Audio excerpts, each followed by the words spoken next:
Okay, so we're back at the back vent again now. So because we're going to do the hem, and we have these folded edges. So we folded up the hem, and then we folded the split facing back.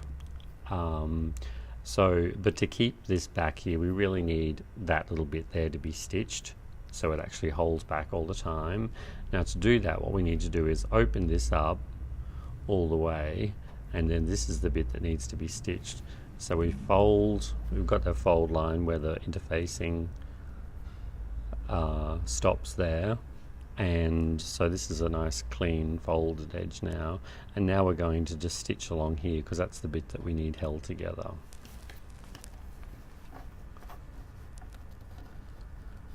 And it's one of those things, you just need to fold it, and you could put a pin in here and then refold it back out again, just to see if you're actually doing it in the right position. Okay, so now we fold this up, and then again we get in with our fingers like we did with the waistband, and we just pop that out there. Now we've got a little bit of a round corner there, so we're just going to ever so gently get a pin in there and just work that corner out, so we've got a nice neat corner there.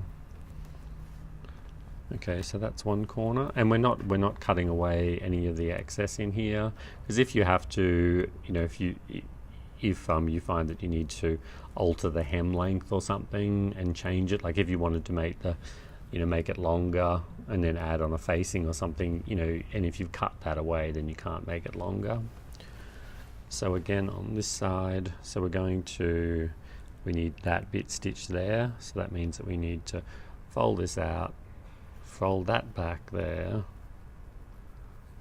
and we've already pre-pressed that before. So again, get all that nice and even, and then we're just stitching along the edge here. And then again, we fold this down, we get our fingers in there, grab that and just pull that through.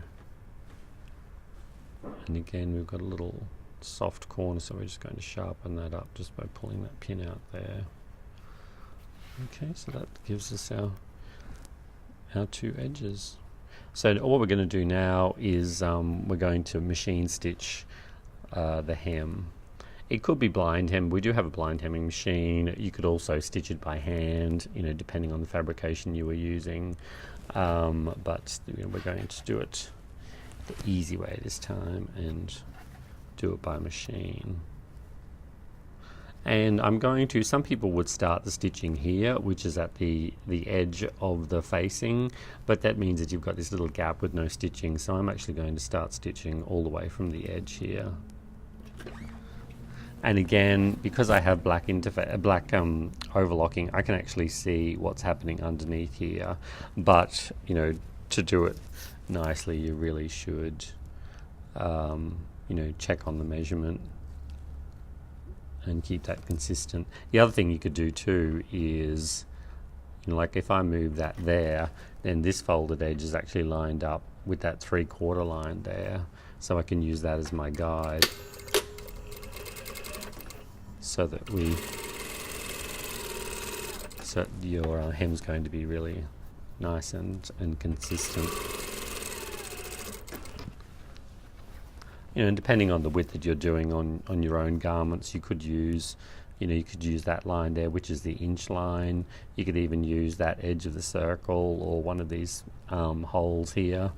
And what you do, like now when I'm doing this, I'm looking at this where the skirt, where the hem is sitting on that line. I'm not looking at the needle. So if you look at the needle, then everything will start to wobble.